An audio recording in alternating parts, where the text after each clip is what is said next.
চিন্তা করুন তো, চিন্তা করুন তো। তাহলে আপনার মুসলিম ভাই, আপনার দিনী ভাই, হ্যাঁ, আপনার সহি আকীদা আর তারও সহি আকীদা, আর আপনি সেটাকে ব্যবহার করে সেই আবেগের অপব্যবহার করে যে ভাই আমরা দিনী ভাইরা একটা যৌথ কিছু করি আর এই করি সেই করি, আমরা কত গরিব থাকবো আর আমরা একটু ওপরে ওঠার চেষ্টা করব, আমরা কমপ্লেক্স করব আর এই করব সেই করব, আর তারপর একটা টাওয়ার তৈরি করবো, আর তারপরে খেয়ে দিয়ে বসে যাচ্ছেন, খেয়ে দিয়ে বসে যাচ্ছেন। মানুষ আপনাকে সহি আকীদা মনে করে আপনাকে ধার কর্জা দিচ্ছে, আর আপনাদের ওয়াদার কোনো মূল্য নেই আর হকের কোনো মূল্য নেই, আপনার সমস্ত কাজ হচ্ছে।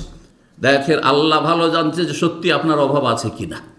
আল্লাহ বলছেন যদি সত্যি অভাব থাকে, ওয়াইন কানা উসরাতিন ফানাজারাতুন ইলা মাইসারা, কোরআনের ভাষায়, যদি যাকে তুমি ধার কর্জা দিয়েছো সেই ব্যক্তি আর্থিক সংকটে থাকে, অচল, তার সংসার চালাতে হিমশিম খাচ্ছে, এই নয় যে জমি জায়গা কিনছে আর বাড়িঘর তৈরি করছে আর এদিকে দিচ্ছে না আপনাকে, এটা নয়।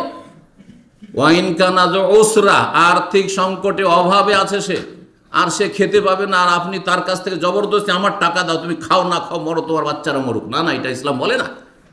ফানাজিরাতুন ইলা মাইসারা, তখন উপদেশ দিচ্ছেন যিনি ধার দিয়েছেন তাকে যে একটু তুমি অপেক্ষা করো, নাজেরা মানে ইন্তজার করো, অপেক্ষা করো। এলাম কতদিন অপেক্ষা করব, কতদিন ছাড় দেবো, এলাম মাইসারা, তার সচ্ছলতা আসা পর্যন্ত, সচ্ছলতা আসা পর্যন্ত সময় দাও। কতটা সময় চাইছে, আর তারপরে একসাথে না পারছে আস্তে ধীরে দিচ্ছে, সময় দাও। এ হচ্ছে ইসলামের সৌন্দর্য।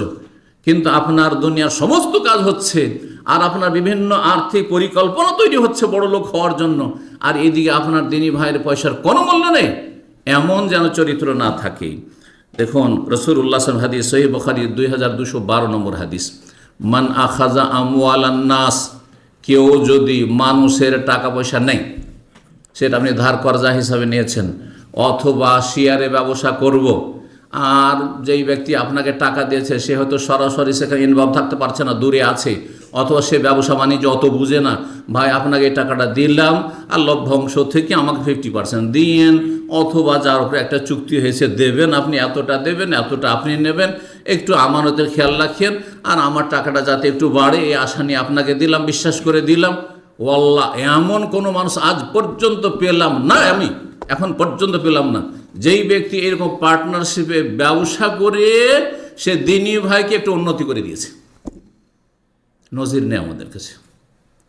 যদি আপনাদের কাছে থাকে তো বলবেন যে এই লোকগুলো আছে যাদেরকে চিনি, যে একেবারে হ্যাঁ পাই পাই করে হিসাব করে আর প্রতি মাসে ঠিকভাবে বা বছরে ঠিকভাবে হিসাব নিকাশ করছে, আর তারপরে তাকেও কিছু উন্নতি করে দিয়েছে। না, নিজে তো উন্নতি করেছে, নিজে দোকানপাট নিয়ে বসে গেছে, ওকে হাত তোলা কিছু দিয়ে বিদায় করেছে, না হলে কিছুই দেয়নি, তাকে গায়ের জোরে বিদায় করে দিয়েছে।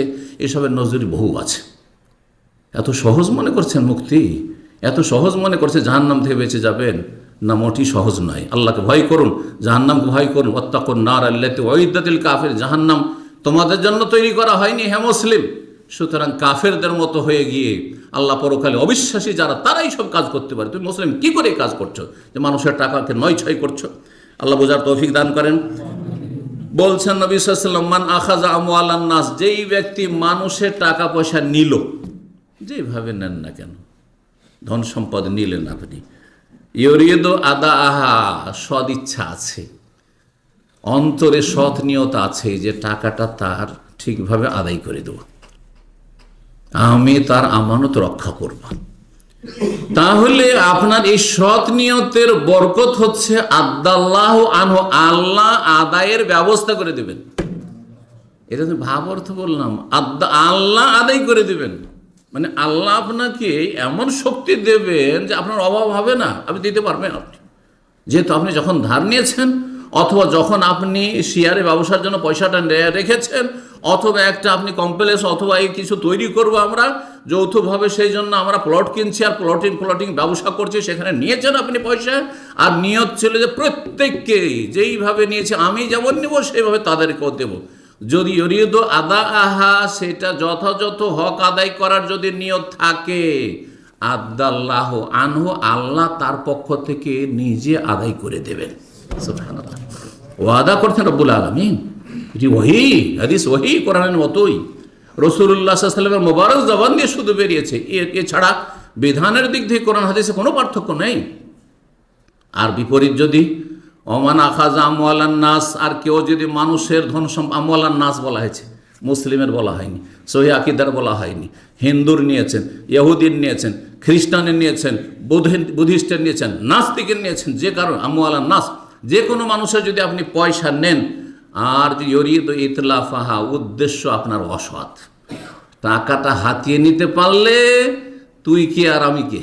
হ্যাঁ, টাকা যদি আমার কাছে চলে আসার ব্যবসা দাঁড় করে দিতে পারি তখন ওকে সাইড করে দেবো, আর ধীরে ধীরে ওকে কিস্তিতে কোনো রকম করে দিয়ে, খুব বেশি হইলে আস্তে ধীরে দিয়ে ওকে বিদায় করে দেবো, আউট করে দেবো ওকে। ওর টাকা নিয়ে আমি ওরা ব্যবসায়ী হয়ে যাব। আউযু বিল্লাহি মিনাশ শাইতানির রাজিম। যদি তুষুরপাত করা, নষ্ট করার উদ্দেশ্য থাকে, উদ্দেশ্যই ছিল অসৎ, যে তার হক নষ্ট করব, তাকে হক দেব না, তাকে সময় মতো দেব না, তাহলে আতলাফাহুল্লাহ, আল্লাহ ওই লোককে যে এই জুলম করলো, অত্যাচার করলো, হক নষ্ট করলো, তাকে আল্লাহ বরবাদ করে দেবেন।